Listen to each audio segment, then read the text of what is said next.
Ang kasagutan nitong si resigned coach Tab Baldwin dun ho sa permit issue, natanggap na ho ng Labor and Employment Department. At yung pong assessment dun sa legalidad ng pagtatrabaho po niya nire-review o sinusuri na po ng ahensya. Samantala, meron pong 10,000 mga tupad workers ang ide-deploy naman ng Labor Department at ng Metropolitan Manila Development Authority kontra pagbaha. Kaya po dyan si Bombo Isa Cotoner.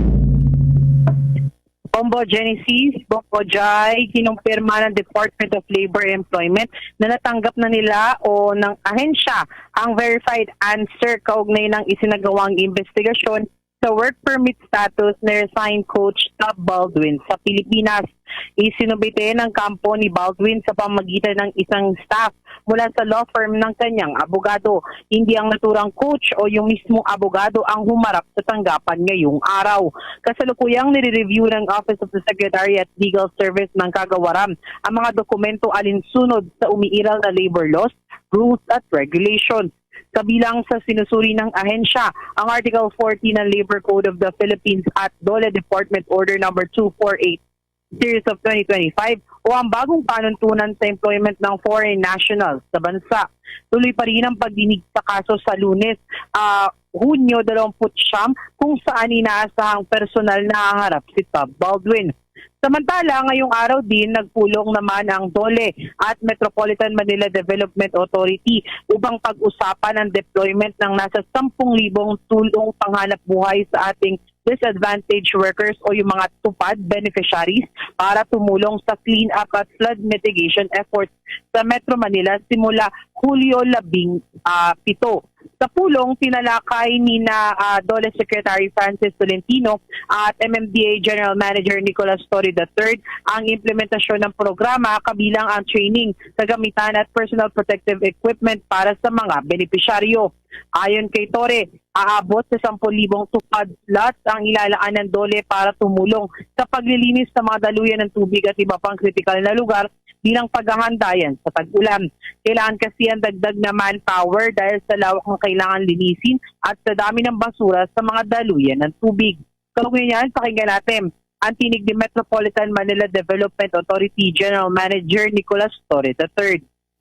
is giving MMDA 10,000 tupad slots para i-reinforce ang ating manpower na maglilinis ng ating mga maliliit na mga estero.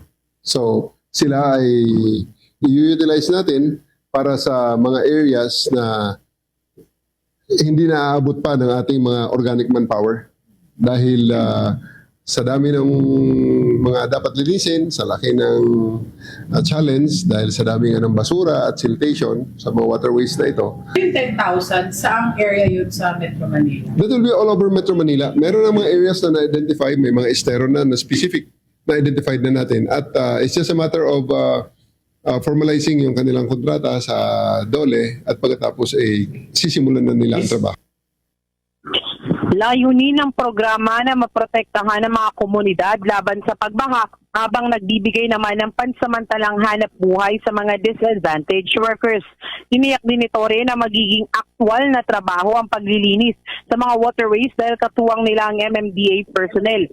Ito ay kasunod nga ng mga ilang napapansin o issue doon sa mga tupad members na kumukuha nga lamang ng litrato habang isinasagawa ang paglilinis. Aminado kasi ang opisyal na bagaman kumpleto ang gamit nila sa panglinis o yung mga equipment nila, kasagutan ng programang ito sa kanilang kakulangan sa mga tao. Muli ang tinig ni Metropolitan Manila Development Authority General Manager Nicolas Torre III. Sigurado yan na talaga ito tunay na trabaho. Kasi they will be working alongside our personnel. Kasi challenge talaga ng MMDA sa lahat ng aming mga areas, sa lahat ng mga district engineering office namin, na kulang ang tao namin. So sa ngayon, marami kami equipment, marami kaming kagamitan at dyan ang maliwanag na mga areas na dapat linisin. So ito na ngayon ang kasagutan sa kakulangan ng tao namin.